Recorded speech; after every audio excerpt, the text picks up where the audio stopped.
भारत माता की भारत माता की जय श्री राम राम लक्ष्मण जानकी नरेंद्र मोदी गारी नायकत्వం जेपी नड्डा गारी नायकत्వం కిషన్ రెడ్డి గారి నాయకత్వం ఎంత జోష్ చూస్తుంటే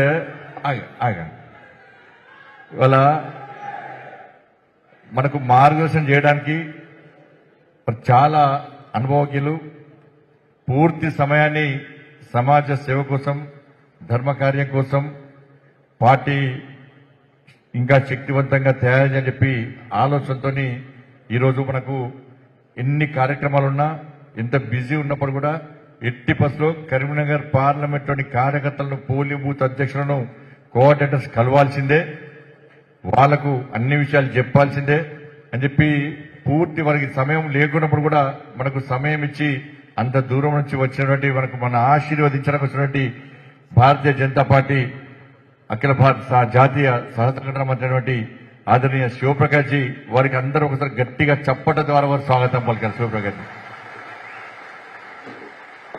అదేవిధంగా రాష్ట్ర ప్రధాన కార్యదర్శి సోదరులు మనందరి సుపరిచితులు మనందరినీ నాలాంటి అనేక మంది కార్యకర్తలు తయారైనటువంటి పెద్దలు ప్రదీప్ కుమార్ గారు, రాష్ట్ర ఉపాధ్యక్షులు ప్రజా సంగ్రామ యాత్ర పేరుతో ముందుండి నడిపినటువంటి మా అన్న మనోహర్ రెడ్డి గారు, అదేవిధంగా రాష్ట్ర కార్యదర్శి మా అక్క జయశ్రీ అక్క గారు, అదేవిధంగా కరీంనగర్ జిల్లా భారతీయ జనతా పార్టీ అధ్యక్షులు సోదరు కృష్ణారెడ్డి గారు, రాజన్న సిరిసిల్ల జిల్లా అధ్యక్షులు సోదరులు ప్రతాప రామకృష్ణ గారు, ఇక్కడ ఇన్ఛార్జ్ ప్రభారిగా ఉండి సమయానికి మీసాల చంద్రయ్య గారు, దాంతోపాటు మొన్ననే చొప్పదండి నియోజకవర్గం నుంచి పోటీ చేసినటువంటి మా అక్క బొడిగ శోభక్క గారు, ఇందుర్తి నుంచి ఉస్నాబాద్ నుంచి పోటీ చేసినటువంటి మా సోదరుడు బొమ్మ శ్రీరామ్ గారు, అదేవిధంగా వెమ్లవాడ నియోజకవర్గం నుంచి పోటీ చేసినటువంటి మనందరి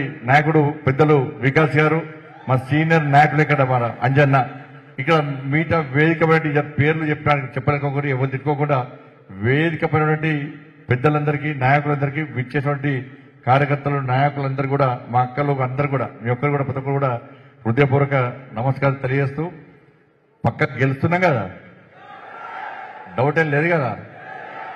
టీఆర్ఎస్ లకే కాంగ్రెస్ లకే డౌట్ లేదు, మనకి డౌట్ ఉంటుందా? మనకు ఈ సమావేశము కాంగ్రెస్ లో టీఆర్ఎస్ లో పెట్టాలని అవుతుంది ఎట్లా? ఈ ట్యాగ్లు వేసుకొని కండోలు కప్పుకొని ఇంత సిస్టమేటిక్ గా ఇంత జోష్ తోని ఇది ఏ పార్టీతోనైతుంది? కేవలం భారతీయ జనతా పార్టీ. ఇది పైసలు ఇస్తే వచ్చేటువంటి పార్టీ కాదు, పైసలు ఇస్తే కొన్ని అమ్ముడు పార్టీ కాదు, అటువంటి కార్యకర్తలు కాదు. అవునా కదా? కొన్ని ఈ పోలింగ్ బూత్ అధ్యక్షుల సమావేశమే ఇంత పెద్ద ఎత్తున జరిగిందంటే కరీంనగర్ లో ప్రజల ఆశీర్వాదం ఎవరి వైపు ఉన్నట్టు, ఎవరి మీద ఉన్నట్టు? అందుకే కాంగ్రెస్ పార్టీ వాళ్ళకేమో అభ్యర్థే దొరకలేడు. ఇంకా బీఆర్ఎస్ పార్టీ అభ్యర్థి పోటీ చేయాలన్నా వద్ద డైలాల నుండి కేసీఆర్ కుటుంబ సభ్యుడు కదా, కేసీఆర్ అని అనుకుంటాడు, ఎవ్వరు లేకుండా అందరు పారిపోతుండు బీఆర్ఎస్ పార్టీ నుంచి. ఇక నేను కూడా కుటుంబ సభ్యుడిని పారిపోతే ఎట్లా అని చెప్పి ఆయన బలవంతంగా పోటీ చేస్తుండు. కానీ బయట మాత్రం మేకపోతూ గాంభీర్యాన్ని ప్రదర్శిస్తుండే ఆయన. అవునా కదా? ఇలా గెలిచేది మోడీ గారి ఆశీర్వాదంతో, ప్రజల ఆశీర్వాదంతో గెలిచేది భారతీయ జనతా పార్టీ కరీంనగర్ పార్లమెంట్ లో. ఏ సర్వే చూసినా కూడా ఆ పార్టీలకు మనకు అసలు ఆ పార్టీలు దర్జాపోలు లేవు. దీనికి ప్రధాన కారణం ఏంటంటే ఈ రెండు పార్టీలు కలిసి భారతీయ జనతా పార్టీ అభ్యర్థిగా పోటీ చేస్తున్న నన్ను అప్రతిష్టపాలు చేయడము, నా మీద తప్పుడు ప్రచారాలు చేయడము, ఇష్టానుసారంగా మాట్లాడడము, నేను చేసిన పనులను మోడీ గారి ఆశీర్వాదంతో నేను చేసినటువంటి అభివృద్ధిని చెయ్యలేదు అంటూ తప్పుడు ప్రచారం చేయడము, నేను ఎన్నిసార్లు చెప్పినా మీరు ఎన్నిసార్లు చెప్పినా ఆటలతో సహా ప్రూవ్ చేసినప్పుడు కూడా వాళ్ళ చెవులకు వినబడతలేవు, వాళ్ళ కళ్ళకు కనబడతలేవు. కాబట్టి ఇలా ప్రజలు వాళ్ళను చీత్కరించుకునే ప్రయత్నం చేస్తున్నారు, వాళ్ళని తిరస్కరించే ప్రయత్నం చేస్తున్నారు. కాబట్టి బాజప్తా కరీంనగర్ పార్లమెంటును అభివృద్ధి చేసింది భారతీయ జనతా పార్టీ, నరేంద్ర మోడీ గారి సర్కార్ అన్న విషయాన్ని మనం స్పష్టం చేయాల్సిన బాధ్యత ఉంది. కాబట్టి వాళ్ళు ఏం ప్రచారం చేస్తామని పట్టించుకోదు. ఎందుకంటే వాళ్ళ దేశంలో ఐపీఎల్ మ్యాచ్ నడుస్తుంది, చూస్తున్నారు అందరూ. ఐపీఎల్ మ్యాచ్ నడుస్తుంది. ఐపీఎల్ మ్యాచ్ క్రికెట్లోనే కాదు, ఇవాళ రాజకీయాల్లో కూడా ఐపీఎల్ మ్యాచ్ ఉన్నది. ఇవాళ దేశంలో, భారతదేశంలో ఐపీఎల్ మ్యాచ్ నడుస్తుంది. క్రికెట్ టీం కాదు, రాజకీయ టీంతోని. ఇవాళ దేశంలో ఐపీఎల్ మ్యాచ్ రాజకీయ పరంగా నడుస్తుంటే దానికి క్యాప్టెన్ ఎవరంటే నరేంద్ర మోడీ గారు, మన క్యాప్టెన్ దేశంలో. ఇలా నరేంద్ర మోడీ గారు ఐపీఎల్ టీం మ్యాచ్ లో ఇవాళ క్యాప్టెన్ నరేంద్ర మోడీ గారి నేతృత్వంలో ఈ దేశంలో భారతీయ జనతా పార్టీ 400 పార్లమెంటు స్థానాలు, 400 పాయింట్లు సాధించి ఇలా నెంబర్ 1 గా నిలిచి దేశంలో ముచ్చటగా 3వసారి అధికారాన్ని చేపట్టబోతుంది. ఇవాళ కాంగ్రెస్ తో పాటు ఐఎన్డీఏ పేరుతోని కూటములన్నీ వస్తున్నాయి. గుంట నక్క లెక్క వస్తున్నారు. వాళ్ళు ఐపీఎల్ మ్యాచ్ లో కనీసం దరిదాపులు లేకుండా ఓడిపోయే పరిస్థితి. అవునా కాదా? ఇలా నరేంద్ర మోడీ గారి నేతృత్వంలో ఐపీఎల్ మ్యాచ్ లో, క్రికెట్ రాజకీయ ఐపీఎల్ మ్యాచ్ లో మనం గెలవబోతున్నాం 400 సీట్లు. ఇవాళ తెలంగాణ రాష్ట్రంలో కూడా టీపీఎల్ మ్యాచ్ నడుస్తుంది. తెలంగాణ రాష్ట్రంలో, తెలంగాణ ప్రీమియర్ లీగ్ మ్యాచ్ తెలంగాణలో జరుగుతుంది. మన క్యాప్టెన్ ఎవరంటే కిషన్ రెడ్డి గారు, మన క్యాప్టెన్.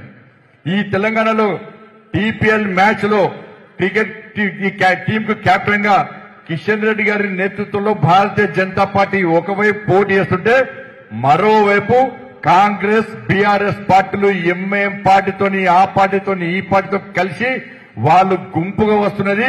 కిషన్ రెడ్డి గారి నేతృత్వంలో భారతీయ జనతా పార్టీ సింహం లెక్క సింగిల్ గా ఈ తెలంగాణ రాష్ట్రంలో పోటీ చేస్తున్నాం. కాబట్టి ఈ తెలంగాణ రాష్ట్రంలో కిషన్ రెడ్డి గారు పక్కా గెలుస్తున్నారు. ఇవాళ కిషన్ రెడ్డి గారి, మోడీ గారి ఆశీర్వాదంతో, మీ అందరి ఆశీర్వాదంతో, ప్రజల ఆశీర్వాదంతో ఇవాళ నేను కూడా ఎట్టి బస్సులో మీ అందరి కష్టాచితంగా నేను గెలవబోతున్నా. దాంతో పాటు ఇవాళ డీకే అరుణ గారు ఇలా మా పాలమూరులో గెలవబోతున్నారు. ఇలా ధర్మపురి అరవింద్ గారు నిజామాబాద్ లో గెలవబోతున్నారు. ఈటల రాజేందర్ గారు మల్కాజ్గిరిలో గెలవబోతున్నారు. దాంతో పాటు బెదక్ లో రఘునందరావు గారు గెలవబోతున్నారు. ఇవాళ హైదరాబాద్ లో మాధవిలత గారు గెలవబోతున్నారు. దాంతో పాటు వరంగల్ లో ఆరూరి రమేష్ గారు గెలవబోతున్నారు. పెద్దపల్లిలో గోమాత శ్రీనివాస్ గారు గెలవబోతున్నారు. నల్గొండలో సైద్ రెడ్డి గారు గెలవబోతున్నారు. దాంతో పాటు చేవెలలో కొండా విశ్వేశ్వరరెడ్డి గారు గెలవబోతున్నారు. జహీరాబాద్ లో బీబీ పాటిల్ గారు గెలవబోతున్నారు. ఖమ్మంలో వినోదరావు గారు గెలవబోతున్నారు. భువనగిరిలో బూర నర్సయ్య గారు భారీ మెజార్టీతో గెలవబోతున్నారు. ఇట్లా అన్ని అయిపోయినాయి. ఇంకోనే ఆదిలాబాద్ నగేష్ గారు, వారు కూడా తప్పకుండా భారీ మెజార్టీతో గెలవబోతున్నారు. ఇవాళ నాగర్ కర్నూలులో భరత్ గారు గెలవబోతున్నారు. ఇది కిషన్ రెడ్డి గారి టీపీఎల్ టీం. మ్యాచ్ నడుస్తుంది. కాంగ్రెస్ వాళ్ళకు ఇలా క్రికెటర్స్ ప్లేయర్స్ దొరకలేరు. వాళ్ళకు మ్యాచ్ నడుస్తుంటే కూడా కాంగ్రెస్ వాళ్ళకు ప్లేయర్స్ దొరకలేరు. ఇలా బీఆర్ఎస్ లకు ఉన్న ప్లేయర్స్ ఆ కేసీఆర్ ముఖం చూసి ఆడలేకపోతున్నారు. డైలమాలు ఉన్నారు. ఇవాళ ఉత్సాహంతో హుషారుగా పనిచేసేది ఈ తెలంగాణ రాష్ట్రంలో కిషన్ రెడ్డి గారి టీము. తెలంగాణ రాష్ట్రంలో పోటీ చేస్తూ గట్టి ఆడుతున్నది. ఇవాళ దేశంలో నరేంద్ర మోడీ గారి టీం ఇలా ఉత్సాహంగా ఉరుకలెత్తుతూ ఇలా రాజకీయాల్లో ఐపీఎల్ మ్యాచ్ గెలవబోతున్నాం. ఇలా అందుకే ఈ కరీంనగర్ పార్లమెంట్ లో ఎక్కడ చూసినా భారతీయ జనతా పార్టీ వాతావరణం నెలకొన్నదంటే అది మీరు కష్టపడి పనిచేయడం వల్లనే ఇలా కరీంనగర్ పార్లమెంట్ లో భారతీయ జనతా పార్టీ వాతావరణం. నిజంగా మీ అందరికీ ధన్యవాదాలు.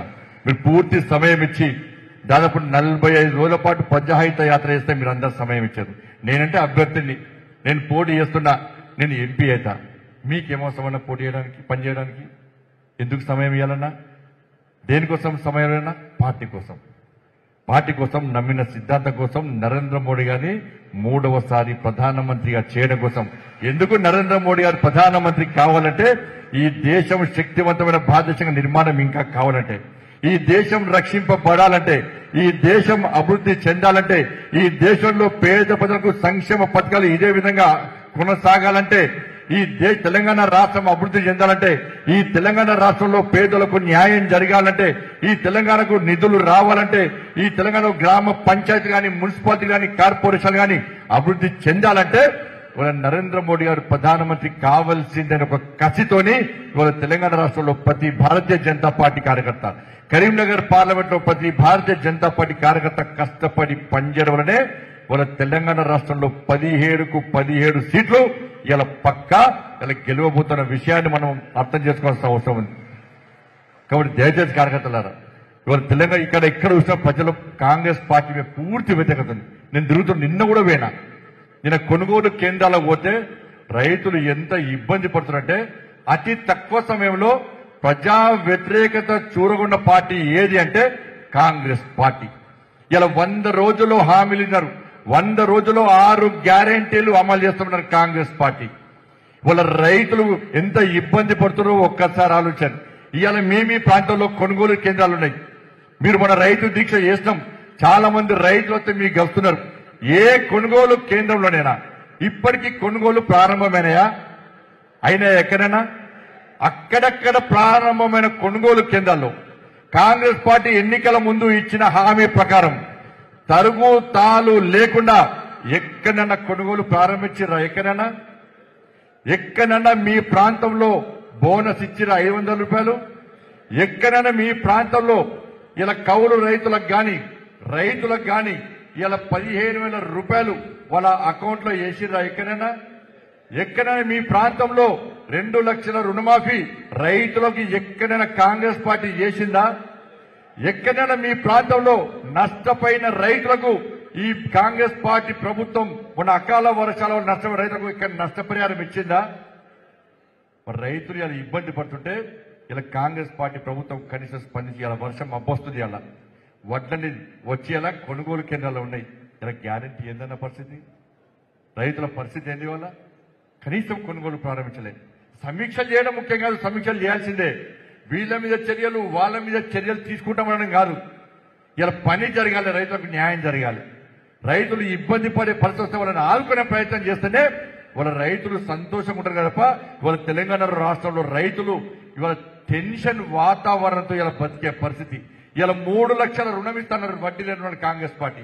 అరే రైతులకు డిఫాల్టర్ గా చేసింది Congress party, BRS party. Already 2 లక్షల రూపాయలు రుణమాఫీ చేస్తాని ఇవాళ రుణమాఫీ చేయకపోవడం వలన ఇప్పటికే రైతులు బ్యాంకులలో అప్పులో ఉన్నారు. అప్పున్న రైతులకు మళ్ళా 3 లక్షల లోన్ ఏ విధంగా ఇస్తారో ఒకసారి కాంగ్రెస్ పార్టీ నాయకులు స్పష్టం చేయాలి. ఒకవైపు రైతులను హరిగోస పెడుతున్నారు, దాంతోపాటు 6 గ్యారెంటీలు అమలు చేస్తామని చెప్తున్నారు. ఇలా ఇక్కడ మీ అక్కనో చెల్లెనో అమ్మనో తల్లి ఎవరు ఉంటారు? ఇక్కడే మహిళలు అక్కలున్నారు. మీ ప్రాంతంలో మీ కుటుంబ సభ్యుల్లో ఎవరికైనా కూడా 2,500 రూపాయలు మహిళల అకౌంట్ లో పడ్డాయా అక్క మీకు? మరి పడ్డాయి అంటున్నారు వాళ్ళు. 6 గ్యారెంటీలు అమలు చేస్తామంటున్నారు.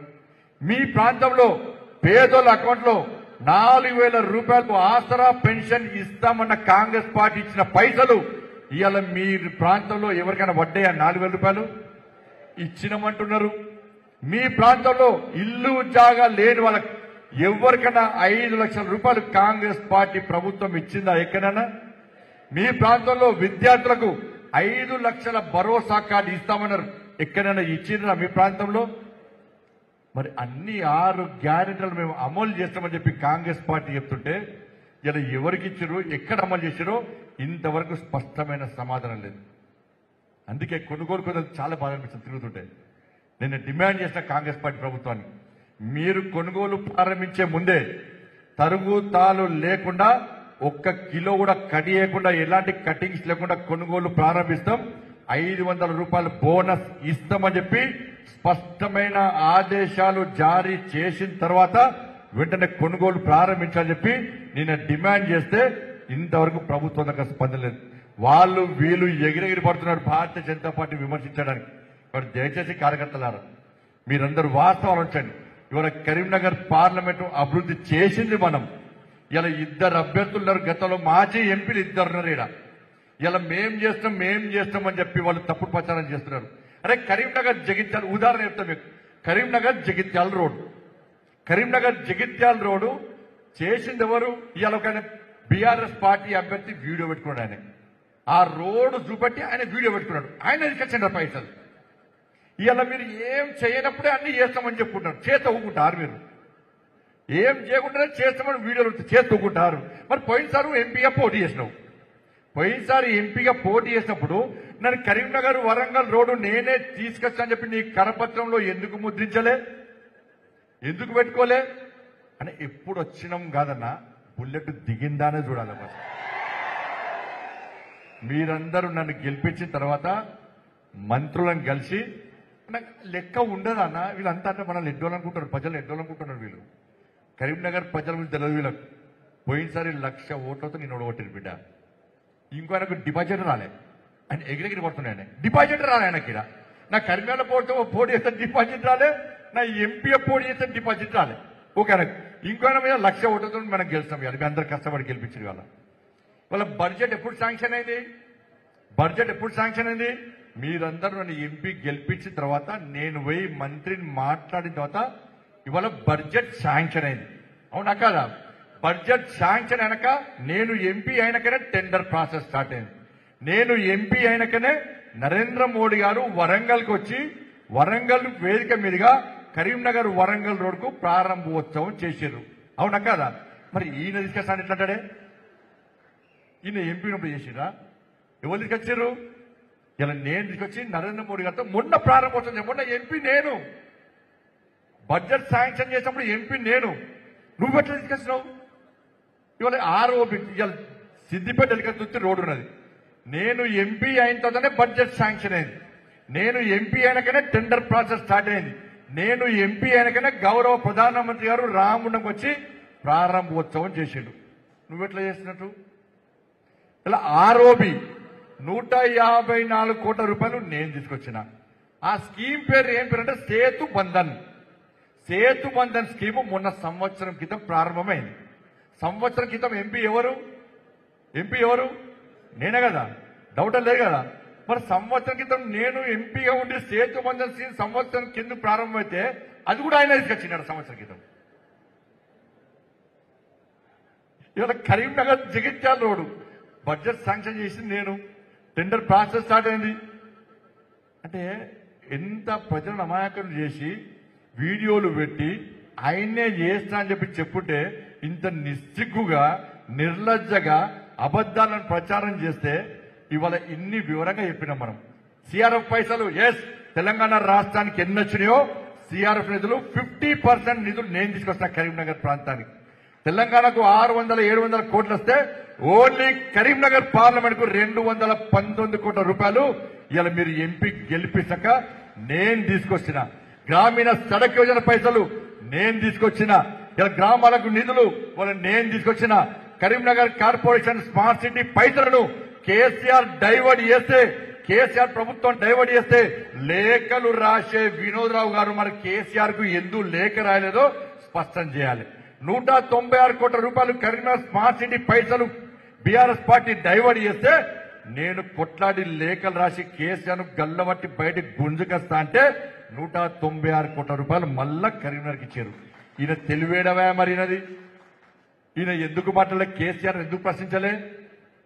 ఇలా ఈయన ఇది ఇలా ఇంకో ఎంపీ ఇప్పుడు మంత్రి ఉన్నాడు ఆయన. నేను ఆయనకి చెప్పిన, నేను గిన్ని చెప్పిన, ఇలా మీడియా కూడా ఉన్నది. ఈ అభివృద్ధి ఏం చేసినో నేను క్లియర్గా చెప్పిన. 12,000 కోట్ల రూపాయలకు పైగా నిధులు తీసుకొచ్చాను, బుక్లెట్ కూడా కొట్టించినాం. వాళ్ళకు కూడా పంపించాం. వాళ్ళకి చెవులకు కనబడతలేదు, చెవులకి కనబడతలేదు, కళ్ళకి కనబడతలేదు, చెవులకి కనబడతలేదు. నేనంటున్నా ఇన్ని చెప్పిన కదా, చలో మీరు బహిరంగ సభ ఏర్పాటు చేసుకోరి, మీ కార్యకర్తల సమావేశం ఏర్పాటు చేసుకోరి. మీరిద్దరు ఎంపీగా ఉన్నప్పుడు ఏం చేసిరో చెప్పరాదు నాకు. మరి వాళ్ళు ఏం చేసిరో చెప్తలేరు, ఎందుకంటే ఏం చేయలే కాబట్టి. 500 సార్లు అయినా పార్లమెంట్ లో నువ్వు వీకేంది మాట్లాడితే 500 సార్లు మాట్లాడి కరీంనగర్ జగిత్యాల రోడ్డు తీసుకొచ్చినావా? నువ్వు 500 సార్లు మాట్లాడితే కరీంనగర్ వరంగల్ రోడ్డు తీసుకొచ్చినావా? నువ్వు 500 సార్లు మాట్లాడి ఎలుగతుర్తి సిద్దిపేట రోడ్డు తీసుకొచ్చినావా? నువ్వు 500 సార్లు మాట్లాడితే ఆర్ఓబి వచ్చిందా? నువ్వు 500 సార్లు మాట్లాడితే శాతవాణి 12 రూపీస్ స్టేటస్ వచ్చిందా? నువ్వు 500 సార్లు మాట్లాడితే సిఆర్ఎఫ్ పైసలు వచ్చినాయా? నువ్వు 500 సార్లు మాట్లాడితే గ్రామీణ సడక్ యోజన పైసలు వచ్చినాయా? నువ్వు 500 సార్లు మాట్లాడితే ఎస్ఆర్ఆర్ కళాశాలకు అటానమస్ హోదా వచ్చిందా? ఏం చేసినావు? 500 సార్లు మాట్లాడి కేసీఆర్ ఆస్తులు సంపాదించి పెట్టాం. భూములు కబ్జా చేశారు మీరు. మీ సొంత ఊరిలో ఎకరాల ల్యాండ్లు కబ్జా చేశారు, కొన్నారు. ఇలా ఇంకానే ఏం చెప్ప తిట్టుడే ఇక కాంగ్రెస్ పార్టీ వాళ్ళ పరిస్థితి ఏంటంటే తెలంగాణ ఈ కరీంనగర్లో కేసీఆర్ వచ్చి వాళ్ళ ముఖ్యమంత్రిని పొట్టుబడి రండా అన్నాడు, కుక్కల కొడుక ముండ కొడుక అని చెప్పి కాంగ్రెస్ మంత్రులు కూడా తిట్టిపోయాడు కేసీఆర్. ఇలా కాంగ్రెస్ పార్టీ నాయకులు ఆ స్థాయిలో తింటారు. ఖండించారు, పేర్కొన్నారు, తెలిపారు. ఖండించారు, పేర్కొన్నారు, తెలిపారు. కానీ బండి సంజయ్ తిట్టడానికి మాత్రం బూతులు వస్తాయి వాళ్ళకి. వాళ్ళ ముఖ్యమంత్రిని మంత్రులు తింటేనే స్పందించాల్సిన స్థాయిలో కాంగ్రెస్ వాళ్ళు స్పందించారు. బండి సంజయ్ తిట్టడం మాత్రం రెండు పార్టీలు ఒక్కటై ఇలా కరీంనగర్లో తిట్టే ప్రయత్నం, తప్పుడు ప్రచారం చేసే ప్రయత్నం చేస్తున్నాయి. అన్న నేను ఏ రోజు కూడా ఒక్కరు గుర్తుంచుకోండి అన్న, ఏ రోజు నా స్వార్థం కోసం పనిచేయలేదు. మీరు ఎంపీ గెలిపించిన తర్వాత మీరు గెలిపించిన బండి సంజయ్ ఏ రోజు రెస్ట్ తీసుకోలేనా, తిండి తిప్పలు మాని నిద్రాహారం లేకుండా ఇలా కుటుంబాన్ని పక్క పెట్టి ఇలా తెలంగాణ రాష్ట్రంలో భారతీయ జనతా పార్టీ సర్కార్ రావడానికి, నరేంద్ర మోడీ రాజ్యం తెలంగాణ రాష్ట్రంలో రావడానికి, ఈ గడీల రాజ్యం, ఈ దుర్మార్గపు కేసీఆర్ కుటుంబ రాజ్యం ఈ తెలంగాణ నుంచి పారదోలని చెప్పి ఒక కసితో పనిచేసిన వ్యక్తి మీరు గెలిపించిన బండి సంజయ్. ఏ రోజు వ్యాపారాలు చేయలే, ఏ రోజు పైసలు సంపాదించాలి, బ్యాంకులో డిపాజిట్ చేయాలని చెప్పి ఎప్పుడు నేను తప్పు చేస్తే కేసీఆర్ అంటాడు నా మీద 18 మంది ఇంటెలిజెన్స్ లో పెట్టాడు. ఇలా ఇంటెలిజెన్స్ ఏం చేశారు మరి? వాళ్ళ నేను తప్పు చేస్తే ఎందుకు బయట పెట్టలే, నేను తప్పు చేస్తే కేసీఆర్ ప్రభుత్వం ఎందుకు చర్యలు తీసుకోలే, నేను తప్పు చేసే ఆధారం ఉంటే ఇప్పుడు వచ్చిన కాంగ్రెస్ పార్టీ ప్రభుత్వం నా మీద ఎందుకు చర్యలు తీసుకుంటలేదు, ఎందుకు బహిరంగపరచలేదో ఒక్కసారి కరీంనగర్ ప్రజలు ఆలోచించాలి, మీరు ఆలోచించాలి. పాదయాత్ర చేస్తున్నా, 150 పాదయాత్ర చేస్తున్నా, 1600 కిలోమీటర్లు నాకు గుండెలో స్టెంట్ ఉన్నా కూడా 150 రోజుల పాటు 1600 కిలోమీటర్లు పాదయాత్ర రైతుల కోసం పనిచేస్తున్నా. కొనుగోలు కేంద్రాలు పోతే ఇది బీఆర్ఎస్ పార్టీ గుండాలు పోలీసులు కలిసి రైతుల మీద మా మీద రాళ్ల దాడి చేసి 18 వాహనాలు ధ్వంసం చేసి రైతుల తలకలు పడినాయి, కార్యకర్తలు తలకలు పడినాయి అన్న. కేసులు నా మీదేనాయి. ఇక్కడ ఇద్దరు మాజీ ఎంపీలు ఏ రోజైనా రైతుల కోసం కొట్లాడిరా? స్పష్టం చేయండి. వాళ్ళ నిరుద్యోగులకు టీఎస్పీఎస్సీ పేపర్ లీక్ అయితే నేను కొట్టాను, 60 లక్షల మంది యువత భవిష్యత్తు నాశనం చేసిన ఇలా చెప్పి నేను కొట్లాడితే నిరుద్యోగం మార్చి చేస్తే ఇలా కేసీఆర్ ప్రభుత్వం నేను పేపర్ లీక్ చేస్తానని చెప్పి అక్రమ కేసు పెట్టి నన్ను జైలుకు పంపిందన్న కార్యకర్తలు లాఠీచార్జ్ చేసింది. ఇలా కాంగ్రెస్ పార్టీ కానీ బీఆర్ఎస్ పార్టీ ఇప్పుడున్న ఈ మాజీ ఎంపీలు ఎప్పుడైనా ఈ తెలంగాణ రాష్ట్రంలో యువత కోసం కొట్లాడిరా? ఒక్కసారి కేసు నా మీదేందన్న, మన కార్యకర్తల మీదేందన్న కేసులు. ఇలా 317 జీవో పెట్టుకొని ఉద్యోగులను ఉపాధ్యాయులను చెట్టుకొని పుట్టకోని చేస్తే కొట్లాడింది మనమన్నా. లాఠీచార్జ్ ఫైరింగ్ తోని, కట్టింగ్ మిషన్లతోని మన ఆఫీస్ మీద దాడి ఇచ్చి ఇలా శోభక ఉన్నది. మమ్మల్ని తీసుకుపోయి గొరగొర కూసుకుపోయి ఇవాళ 3 రోజుల పాటు జైలు పెట్టిరన్నా, లాఠీచార్జ్ చేసిరన్నా. బీఆర్ఎస్ పార్టీ అని కాంగ్రెస్ పార్టీ ఇప్పుడున్న ఈ మాజీ ఎంపీలు ఎక్కడన్నా 317 జీవో కోసం కొట్లాడిరా? ఉద్యోగులు ఉపాధ్యాయులు ఆలోచించాలి. ఇలా మహిళల మీద అత్యాచారాలతో కొట్లాడింది మనమన్నా, దళిత బంధు కోసం కొట్లాడింది మనమన్నా, దళితులు ముఖ్యమంత్రి ఇవ్వాలని కొట్లాడింది మనమన్నా, దళితులు 3 ఎకరాలు ఇస్తా అని చెప్పి ఇవ్వకుండా మోసం చేసింది మనమన్నా. ఎస్టీ పోడు భూముల కోసం గుర్రం పోడు వస్తే మన కార్యకర్తల మీద రాళ్ల దాడి చేసి అనేక మంది కార్యకర్తలను గుంజుకుపోయి 35 మంది కార్యకర్తలను 45 రోజుల పాటు జైల్లోకి పంపిన ప్రభుత్వం బీఆర్ఎస్ పార్టీ ప్రభుత్వం. ఏ రోజు ఇక్కడ ఈ మాజీ ఎంపీలు ఏ రోజు కష్టపడిన పోడు భూముల కోసం కొట్లాడి పోడు భూముల కోసం భారతీయ జనతా పార్టీ కార్యకర్తలు, భారతీయ జనతా పార్టీ నాయకులన్నా. ఇలా బీసీల కోసం కొట్లాడింది భారతీయ జనతా పార్టీ అన్న. అగ్రవర్ణాల్లో పేదల రిజర్వేషన్ నరేంద్ర మోడీ గారు ఇస్తే ఇలా కాంగ్రెస్ పార్టీ ఏ రోజు కొట్లాడే, బీఆర్ఎస్ పార్టీ అమలు చేయలే. ఇలా అగ్రవర్ణాల్లో పేదలకు రిజర్వేషన్ అమలు చేయాల్సిందే కేసీఆర్, లేకుంటే నీ ప్రగతి భవన్ మీద దాడి చేస్తామని చెప్పి ఇవాళ నేను వార్నింగ్ ఇస్తే తప్ప కేసీఆర్ దిగచి అగ్రవర్ణాల్లో పేదల రిజర్వేషన్ అమలు చేయాలన్న విషయాన్ని గుర్తుంచుకోండి. ఈ ఇద్దరు మాజీ ఎంపీలు ఏం చేశారో ఒక్కసారి ఎప్పుడన్నా దయచేసి ఆలోచించండి. వాళ్ళ ఇది కరీంనగర్ పరిస్థితి, తెలంగాణ పరిస్థితి. దేశంలో పరిస్థితి 370 ఆర్టికల్ రద్దు చేసింది మన భారతీయ జనతా పార్టీ నరేంద్ర మోడీ గారి ప్రభుత్వం. ఇలా జమ్మూ కాశ్మీర్ భారతదేశంలో అంతర్భాగం అని చెప్పి మొదటి నుంచి కూడా డాక్టర్ శ్యామా ప్రసాద్ ముఖర్జీ బలిదానం అయిపోయిన ఈ దేశం కోసం ఏ కాంగ్రెస్ పార్టీ నాయకుడు బీఆర్ఎస్ పార్టీ నాయకుడు 370 ఆర్టికల్ వ్యతిరేకంగా కొట్లాడినో ఒక్కసారి ఉంచండి. ఇచ్చిన హామీ ప్రకారం 60 సంవత్సరాల కాంగ్రెస్ పార్టీ చేయని సాహసోపేత నిర్ణయం 370 ఆర్టికల్ రద్దు చేసే కనుక మన నరేంద్ర మోడీ గారు అన్న విషయాన్ని గుర్తుంచుకోండి. ఇలా ట్రిపుల్ తలాక్ ను రద్దు చేసే కనుక భారతీయ జనతా పార్టీది. అయోధ్యలో భవ్యమైన దివ్యమైన రామ మందిరం నిర్మించిన పార్టీ ఇలా భారతీయ జనతా పార్టీ. అనేక మంది కర సేవకులు బలైపోయిన విషయాన్ని గుర్తుంచుకోవాలి. అరే కాంగ్రెస్ పార్టీలకు దేవుడే రాముడు, బీఆర్ఎస్ పార్టీలకు రాముడు దేవుడే, కానీ అయోధ్యలో రామ మందిరం కోసం బలిదానం ఇచ్చిన పార్టీ ఏది అంటే అది భారతీయ జనతా పార్టీ. ఏ కాంగ్రెస్ పార్టీ కార్యకర్త, ఏ బీఆర్ఎస్ పార్టీ కార్యకర్త అయోధ్యలో కర సేవలో పాల్గొని ప్రాణత్యాగం చేయలే. ఏ బీఆర్ఎస్ పార్టీ కార్యకర్త, ఏ కాంగ్రెస్ పార్టీ కార్యకర్త అయోధ్య కోసం రాముని కోసం పోలి జైలు ఓలేనా పోయేది మనమే. అందుకే ఆ కసితోనే ఇలా అయోధ్యలో రామ మందిరం నిర్మించి బాజప్తా రాముని వారసులుగా ధైర్యంగా చెప్పుకునే పార్టీ భారతీయ జనతా పార్టీ అన్న.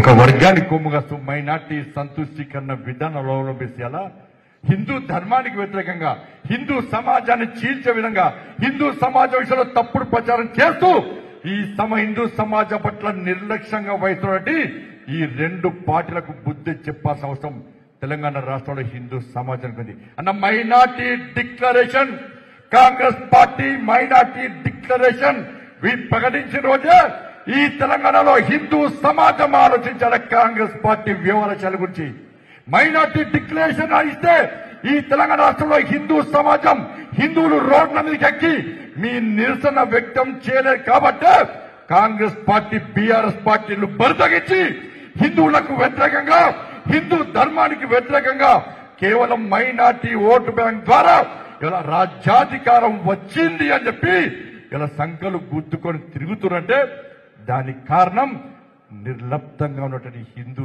సమాజం అన్న విషయాన్ని గుర్తుంచుకోండి. తెలంగాణ రాష్ట్రంలో హిందూ ధర్మానికి ఆపదొస్తే ఇవాళ వచ్చేది భారతీయ జనతా పార్టీ అన్న. ఇలా మాలాంటి హిందూ ధర్మ రక్షకులను ఇలా నిర్లక్ష్యం చేస్తే, ఇలా ఓడిస్తే ఈ తెలంగాణ రాష్ట్రంలో హిందువుల గురించి ప్రశ్నించే వ్యక్తులు ఉండరన్న విషయాన్ని ఒక్కసారి గుర్తుంచుకోండి. హిందూ ధర్మం గురించి ఆలోచించే పార్టీ ఈ తెలంగాణ రాష్ట్రంలో ఉండదన్న విషయాన్ని ఈ తెలంగాణ రాష్ట్రంలో హిందూ సమాజం ఆలోచించాలి. Congress party minority declaration, BRS party MI పార్టీతో పొత్తు ఈ రెండు పార్టీల వ్యవహారాలు చూసి మెజార్టీ ప్రజలైన హిందువులు మేలుకోవాల్సిన అవసరం ఉంది. మెజార్టీ ప్రజలైన హిందువులు ఈ తెలంగాణ రాష్ట్రంలో నరేంద్ర మోడీ గారి నేతృత్వంలో ఏ విధంగా అభివృద్ధి నిధులు వచ్చినాయో ఒక్కసారి ఆలోచించాల్సిన అవసరం ఉంది. కాబట్టి దయచేసి ఎక్కువ సమయం తీసుకోకుండా మీరందరూ వాస్తవ విషయాలు ఆలోచించండి. మనమే కాదు, ఇలా బీఆర్ఎస్ పార్టీ కార్యకర్తలు, కాంగ్రెస్ పార్టీ కార్యకర్తలు ఎట్టి పరిస్థితుల్లో దేశంలో నరేంద్ర మోడీ గారు ప్రధానమంత్రిగా కావాల్సిందే. కరీంనగర్ పార్లమెంట్ లో బండి సంజయ్ గెలవాల్సిందే. మాకు నిధులు రావాలి. కేంద్రంలో వచ్చేది బీజేపీ ప్రభుత్వం, ఇక్కడ కాంగ్రెస్ పార్టీ కోటేస్తే వేస్ట్. బీఆర్ఎస్ కు ఓటేసే ప్రసక్తి లేదు. వాళ్ళ ప్రధానమంత్రి అభ్యర్థి ఎవరో లేరు, ఎవరో తెలుస్తలేదు. ఎవరు చూసి ఓటేయాలి? ఇది ప్రధానమంత్రి అభ్యర్థి, ప్రధానమంత్రి నిర్ణయించే ఎన్నికలు. ప్రధానమంత్రి నిర్ణయించే ఎన్నికల్లో ప్రధానమంత్రి అభ్యర్థి కాంగ్రెస్ పార్టీకి బీఆర్ఎస్ పార్టీకి లేనప్పుడు ఎవరు చూసి ఓటేమంటారో తెలంగాణ సమాజం ఆలోచించాలి. కానీ దయచేసి మిత్రులారా, వాస్తవాలు ఆలోచించి ఇలా అభివృద్ధి చేసేది మనం, అబద్దాలు చెప్పేది బీఆర్ఎస్ పార్టీ, కాంగ్రెస్ పార్టీలు. అభివృద్ధిని అడ్డుకున్నది బీఆర్ఎస్ పార్టీ, కాంగ్రెస్ పార్టీలు. కాబట్టి ఈ కరీంనగర్ పార్లమెంట్ అభివృద్ధి నేను బాధ్యత తీసుకున్నా, తప్పకుండా రాబోయే రోజు కూడా పక్కా బాధ్యత తీసుకుంటా. ఈ కరీంనగర్ ప్రజలను రక్షించుకునేది ఇలా నేనే ముందుట మీకు రక్షణ కవచంగా మీరు గెలిపించే బండి సంజయ్ ఉంటారన్న విషయాన్ని ఒక్కసారి గుర్తుంచుకొని కళ్ళు మూసుకొని ఆలోచించారన్న. ఒక్కసారి నరేంద్ర మోడీ గారు ప్రధానమంత్రిగా లేని దేశాన్ని ఒక్కసారి ఊహించుకోగలమన్నా మనం? నరేంద్ర మోడీ గారు ప్రధానమంత్రి కాకుంటే ఈ దేశ పరిస్థితి ఏదో ఒక్కసారి ఆలోచించండి. ఈ దేశ ప్రజలకే మోడీ మోడీ మోడీ అంటారన్న. ఎందుకంటారంటే నరేంద్ర మోడీ ప్రధానమంత్రిగా లేని దేశాన్ని దేశ ప్రజలు ఊహించుకోలేరన్నా. దయచేసి ఆలోచించండి. నరేంద్ర మోడీ గారు ప్రధానమంత్రి కావాలంటే ఈ కరీంనగర్ పార్లమెంట్ నుంచి మీరు నన్ను గెలిపిస్తే నా ఓటు వై నరేంద్ర మోడీ గారికి వేసే అవకాశం నాకు ఇవ్వండి. దయచేసి అందరూ కూడా ఇక ఎన్నికల మూవ్మెంట్ యుద్ధం స్టార్ట్ అయింది. మనం ప్రజాహిత యాత్ర పెద్దలు అందరూ కలిసాం మనం. కాబట్టి తప్పుడు ప్రచారాన్ని నమ్మకుండా తప్పుడు ప్రచారాలు చేసే వ్యక్తుల పట్ల అప్రమత్తంగా ఉండి ఈ కరీంనగర్ పార్లమెంట్ నియోజకవర్గంలో ప్రజలందరికీ వాస్తవ విషయాలు చెప్పి ఇంటింటికి వెళ్లి ఓటును రిక్వెస్ట్ చేసి ఇలా భారీ మెజార్టీతోని మనల్ని గెలిపించే ప్రయత్నం చేస్తే ఇవాళ తెలంగాణ రాష్ట్రంలో సంచలనం ఉండాలి. కరీంనగర్ పార్లమెంట్ లో భారతీయ జనతా పార్టీ కార్యకర్త దమ్మేందో చూపెట్టాలి. కరీంనగర్ పార్లమెంట్ లో భారతీయ జనతా పార్టీ కార్యకర్తలు కలుసుకుంటే ఏ విధంగా మెజార్టీ అందిస్తామో ఇవాళ నిరూపించాల్సిన బాధ్యత మీ అందరి మీద ఉంది. కాబట్టి మీరు కష్టపడి పనిచేస్తారు, మీరు ఇష్టపడి గెలిపిస్తారన్న విశ్వాసం నమ్మకంతోనే నేను ఇలా మీ ముందుకు వస్తున్న విషయాన్ని ఒకసారి మీరు గుర్తుంచుకోవాల్సిందిగా, ఎవరి వల్ల ఎవరికి ఇబ్బందులు వచ్చినా కూడా దాన్ని పెద్ద మనసుతో అర్థం చేసుకొని మన మధ్యలో మనం కలిసి ఉండి ఇలా టీఆర్ఎస్ పార్టీ బీఆర్ఎస్ పార్టీ తప్పుడు ప్రచారాన్ని ఎదుర్కొంటూ ధైర్యంగా ముందుకు పోవాల్సిందిగా, ప్రజాస్వామ్యబద్ధంగా మనం ముందుకు పోవాల్సిందిగా మీ అందరికీ విజ్ఞప్తి చేస్తూ ఇంత పెద్ద ఎత్తున ప్రతి పోలింగ్ బూత్ నుంచి పోలింగ్ బూత్ అధ్యక్షులు రావడం ఇలా చాలా సంతోషం. ఇంత మంచి వాతావరణం, ఒక పండుగ వాతావరణం లెక్క ఈ రోజు ఇక్కడ ఉండడం చాలా సంతోషం.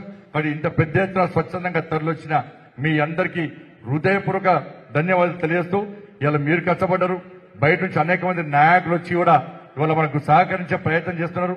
అందరం కలిసిమెలిసి మనం ముందుకు సాగాల్సిందిగా మీ అందరికీ విజ్ఞప్తి చేస్తూ, ఇలా శివప్రకాష్ జీ వారు చెప్పే విషయాలు అందరూ కూడా మంచి వినాలి. వారు చాలా అనుభవజ్ఞులు. వాళ్ళు కేవలం మీ అందరితో